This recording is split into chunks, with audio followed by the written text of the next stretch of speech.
Abrazos para los cientos de oyentes de Aguas Profundas. Soy el pastor Frankie Rodríguez. Estoy en la serie Pecados de Sangre.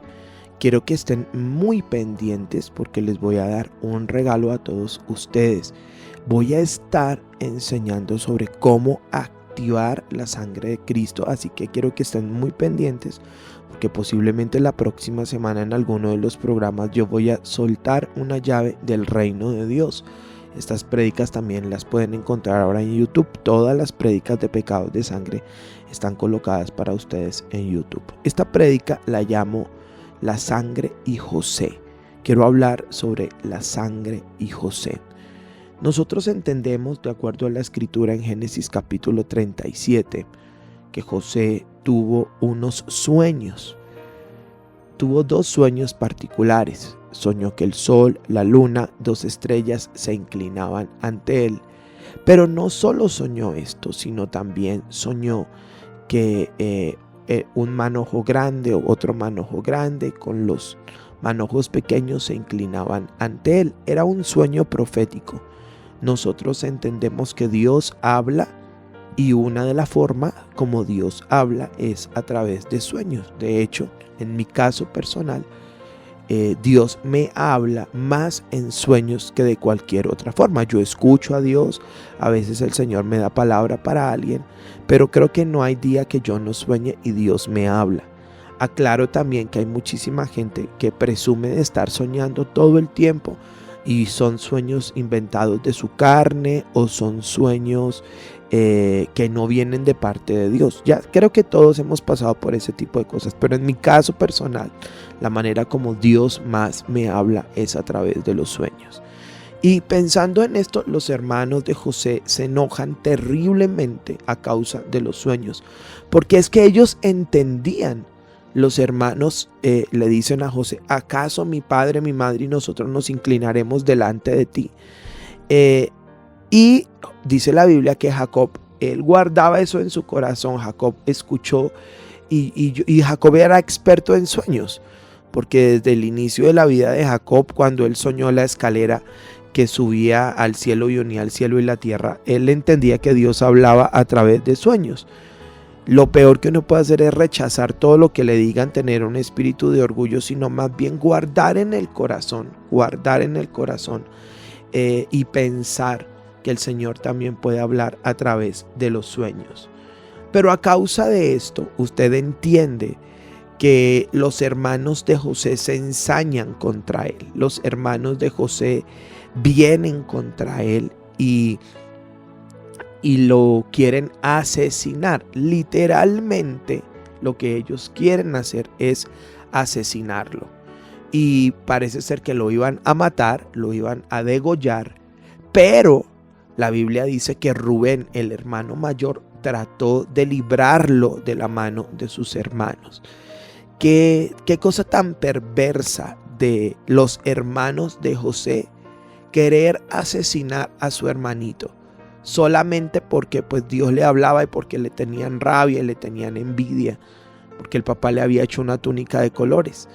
Y a veces qué terrible llegar a pensar que en el mismo cuerpo de Cristo la gente es capaz de asesinar a sus hermanos con la boca, con sus actitudes, desprestigiándolos. Son capaces de llegar a hacer tanto daño solo literalmente por envidia. Y oro a Dios que su corazón sea guardado de esos espíritus inmundos, porque la Biblia dice en el Nuevo Testamento: matáis y ardéis de envidia. Una persona envidiosa es capaz de asesinar a alguien. Está en la Biblia, eso es un principio bíblico. Pero la escritura dice que él buscó la manera de librarlo y encontraron la cisterna. Y gracias a Dios, porque cuando Dios tiene un plan, ya Dios tiene preparada la cisterna. Y usted dice: ¿por qué, pastor? Porque la cisterna estaba vacía. Posiblemente las cisternas son pozos de agua. En el campo son pozos muy profundos. Nosotros venimos del Tolima y allá se llaman aljibes. Y son huecos muy profundos que se hacen para sacar el agua de la tierra. Y ahí, por ejemplo, los tíos tienen aljibes de 17 metros de profundidad. Y esos aljibes manan agua a veces 5 o 6 metros, mucha agua. Y me parece bien interesante este punto, porque Dios hizo que la cisterna estuviera vacía. Espectacular, porque cuando Dios tiene un propósito con alguien, Dios vacía las cisternas. Y me parece interesante que lo lanzan y la cisterna literalmente había estado desocupada. La cisterna no manaba agua, el aljibe no manaba agua, solo porque Dios guardaba la vida y el propósito de José. Y hoy, como profeta de Dios, decreto eso. Aunque estés viviendo un tiempo muy oscuro, piensa bien en que todo lo que has vivido es para que te hubieran cortado la vida ya, para que te hubieras muerto de esa enfermedad o algo por el estilo. Todo lo que tú has vivido te muestra que a pesar de no ver lo que quieres, Dios tiene un propósito porque tú sigues vivo. Pero este hombre,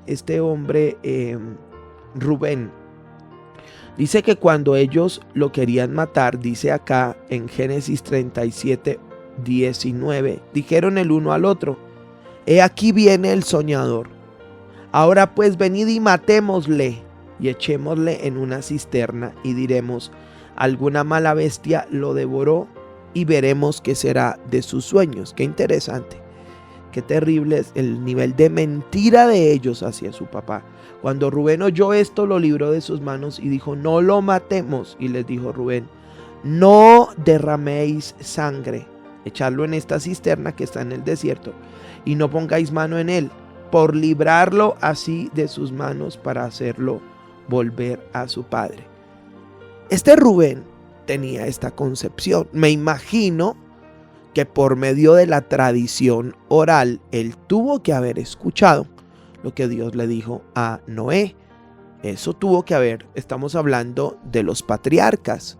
Él tuvo que haber oído que Dios dijo en Génesis 9 que no derramaran sangre de hombres, porque si ellos derramaban sangre, y qué terrible, la propia sangre de la familia, de los hermanos, por el hombre la sangre iba a ser derramada. Lo que les estuve hablando ayer es la ley de la sangre. Tú derramas sangre y tarde o temprano eso se va a soltar sobre tu misma sangre. Y Rubén está tratando de evitar una maldición sobre la familia y les dice: no derramen sangre.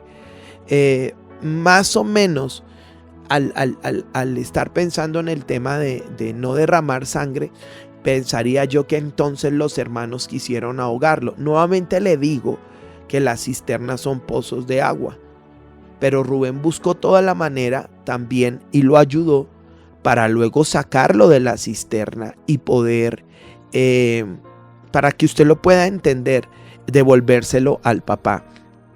Ahora, estos hermanos son terribles, porque dice la escritura que dice: sucedió pues que cuando llegó José a sus hermanos, ellos quitaron a José su túnica, la túnica de colores que tenía sobre sí, y le tomaron y le echaron en la cisterna. Y ahí está el punto, pero la cisterna estaba vacía, no tenía agua. Se sentaron a comer pan y alzando los ojos miraron, y era aquí una compañía de ismaelitas que venía de Galaad, y sus camellos traían aromas, bálsamo, mirra, e iban a llevarlo a Egipto. Entonces Judá dijo a sus hermanos: ¿qué provecho hay en que matemos a nuestro hermano y encubramos su muerte? Venid y vendámosle a los ismaelitas, y no sea nuestra mano sobre él, porque él es nuestro propio hermano, nuestra propia carne. Y sus hermanos convinieron con él. Entonces acá se para Judá y dice: no lo matemos. Vienen unos ismaelitas, no nos echemos esa maldición encima, vendámoslo.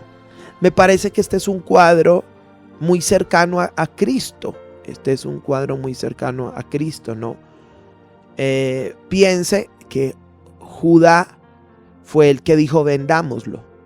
Piense que Judas fue el que dijo, el que lo vendió, para que lo pueda entender. Y hay una gran diferencia en este sentido entre la venta de José y la venta de Cristo. ¿Por qué este hombre Judas va hasta la muerte. ¿Por qué va hasta la muerte? Porque se suelta, yo estoy seguro que fue Satanás, porque la Biblia dice que cuando comió el pan, Satanás entró en él. Eso es claro para mí. Cuando entró a comer el pan, Satanás entró en él. ¿Sabe por qué ese Satanás entra en él y por qué lo lleva hasta la muerte? Si Jesús no hubiera muerto, Judas no había muerto. Porque es que la sangre derramada solo se expía con la sangre del que la derramó. Para que usted pueda entender la revelación de la palabra. Judá vendió a José, pero no se soltó sobre ellos una maldición de muerte porque José no se murió. No hubo derramamiento de sangre. Pero Judas vendió a Jesús y a causa de esa plata que pagó, sí hubo un derramamiento de sangre. Y la Biblia dice que la sangre derramada, usted derrama sangre por el hombre, su sangre va a ser derramada. Él se ahorca, viene una maldición de muerte. Y de hecho hasta esa plata no la pudieron meter otra vez al tesoro de Dios. Esa plata que Judas recibió fue una plata maldita. Es una plata maldita. De hecho, esa plata fue para comprar un cementerio. Si lee la Biblia, un Aceldama, un campo de sangre. Qué interesantísimo, muy, muy interesante. Entonces dice la Biblia: venid y vendámosle a los ismaelitas y no sea nuestra mano sobre él, porque él es nuestro propio hermano, nuestra propia carne, y sus hermanos convinieron con él. Cuando pasaban los madianitas mercaderes, sacaron ellos a José de la cisterna y le trajeron arriba y le vendieron a los ismaelitas por 20 piezas de plata y llevaron a José a Egipto. Qué terrible esta historia de hermanos vendiendo sus propios hermanos. Señor, oro para que tu cuerpo sea guardado y no veamos esto en medio de tu casa, por favor. Pero dice: después Rubén volvió a la cisterna y no halló a José adentro y rasgó sus vestidos.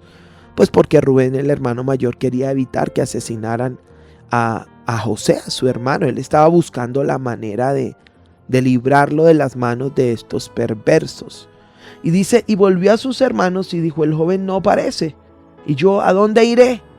Entonces tomaron ellos la túnica de José, y aquí está la palabra, y degollaron un cabrito de las cabras, y tillieron la túnica con sangre, y enviaron la túnica de colores y la trajeron a su padre. Dijeron: esto hemos hallado, reconoce ahora si es la túnica de tu hijo o no. Y él la reconoció y dijo: la túnica de mi hijo es. Entonces alguna mala bestia lo devoró. José ha sido despedazado. Entonces Jacob rasgó sus vestidos y puso cilicio sobre sus lomos y guardó luto por su hijo muchos días. Y se levantaron todos sus hijos y todas sus hijas para consolarles, mas él no quiso recibir consuelo y dijo: descenderé enlutado a mi hijo hasta el Seol. Y lo lloró su padre, y los madianitas lo vendieron en Egipto a Potifar, oficial de Faraón, capitán de la guardia. Qué hermanos tan descarados, tan terribles, todavía se paran a ir a consolarlos, sabiendo en sus conciencias que habían vendido a su propio hermanito. Qué barbaridad. Dios nos dé un sentido de familia muy fuerte en este tiempo, de cuidado de la familia y de cuidado de la casa de Dios. Pero me parece espectacular que no se derramó la sangre de José, pero sí se derramó la sangre de un cordero. Y me parece esto muy interesante, lo va a entender. Dios no permite que se derrame la sangre de José, pero sí se derrama la sangre de un corderito. Ahí dice cabrito, en el original es corderito. Cuando en Apocalipsis se habla de que el Cordero de Dios, no está hablando de un cordero grande, está hablando, el original es corderito, ese es el original. Ahora, es muy interesante porque los hermanos de José degollan el cordero y tiñen la túnica de colores. Esa ropa de José era una ropa profética. Esa túnica, ahí había algo espiritual, en el buen sentido hablando, y derraman la sangre sobre la túnica de José para engañar al papá. Ahora, me parece interesante que aunque puedan engañar al papá por unos años, no pueden engañar a Dios. Y aún creo que Dios usó a esos malvados hermanos para cubrir con sangre la ropa de José. Y usted me dice, ¿de qué me está hablando? Mis hermanos, nosotros entendemos el poder de la sangre del Cordero. Esto debe ser revelado. En este tiempo nosotros no matamos corderos, ni mucho menos nos bañamos con sangre, ni derramamos sangre de animales sobre las ropas, porque para eso tenemos la sangre de Jesucristo. Ya no hay más sacrificios de animales. Eso lo debe tener claro el pueblo de los santos. Pero en ese tiempo así ocurría. En ese tiempo tenía que haber un derramamiento de sangre para que hubiera remisión de pecados. Ahora entendemos, sin derramamiento de sangre no hay remisión. Entonces, inconscientemente, ellos activaron la sangre sobre la ropa de José. Y mañana lo veremos, que donde está la sangre del Cordero, la plaga de mortandad no puede entrar. Aunque ellos quisieron hacerle daño, quisieron venderlo, quisieron matarlo, lo vendieron. Ellos mismos profetizaron sobre José al haber colocado sangre sobre su ropa. La sangre de Cristo. Entonces uno entiende, sí, que José era diligente, que José tenía la gracia de Dios, que José prosperó en la casa de Potifar, que José prosperó en la cárcel, que José prosperó en Egipto. Pero es que, amados, esto no se trata de nosotros, esto se trata de Él. Esto no se trata de mí, esto se trata del Señor. Dios revela tu palabra. Y sí, muy competente, muy trabajador, todo. Pero es que José, ahí hay una figura, ahí hay una sombra, hay una profecía, ahí hay una cosa implícita. Ahí hay una profecía mesiánica implícita que es figura y sombra de los bienes venideros, de lo que le pasa a los hijos de Dios que tienen la sangre poderosa del Cordero. Y uno va a ver todo lo que ocurrió, cómo Dios le libró la vida, porque posiblemente Potifar le hubiera matado. En la cárcel, como Dios le libró la vida. Y luego, cómo llega a ser el gobernador de Egipto. Gracias, Señor. Ahí hay una profecía. Yo pido a Dios, yo no estoy sobreinterpretando las escrituras, pero ahí hay revelación de Dios. Y pido al Señor le revele su palabra a este día a usted. Cómo la sangre de Jesucristo viene. Y una vez más digo, sí, en el Antiguo Testamento se derramaba la sangre de un cordero, de un cabrito, porque no teníamos la imagen misma de la substancia. En el Antiguo Testamento tenemos la sombra de los bienes venideros.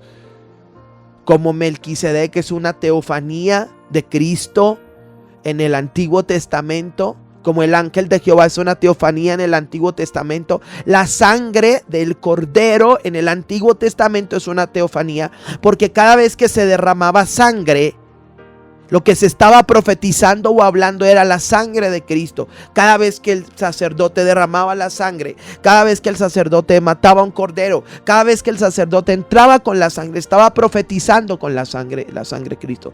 Yo recuerde lo que le estoy diciendo, en este tiempo no derramamos sangre ni de ningún animal, porque es que ya tenemos nuestro sumo sacerdote que entró una vez y para siempre con su propia sangre para hacer eterna redención. Ahora Satanás sí transgiversa el diseño, porque ellos necesitan sangre. Él necesita sangre de humanos, necesita sangre de niños, necesita sangre de niñas vírgenes, necesita sangre de gatos, necesita sangre de gallinas, necesita derramar sangre para poder a través de esto abrir puertas y poder traer sus demonios hacia la tierra. Pero ¿qué poder puede tener la sangre de un gato, la sangre de una gallina sobre la sangre poderosa del Señor Jesucristo? Ningún poder. Ahora uno entiende Apocalipsis cuando Juan tiene una gran visión y suelta una palabra profética y dice: ellos le han vencido por medio de la sangre del Cordero. Aunque hubiera parecido una victoria, una derrota momentánea, el hecho de haber derramado la sangre sobre una túnica era una profecía.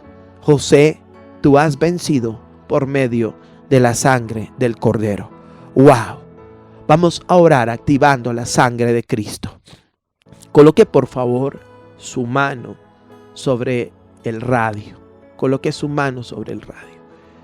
Coloque su mano sobre el radio y ore juntamente conmigo en este día. Diga: Señor Jesucristo, gracias por tu sangre.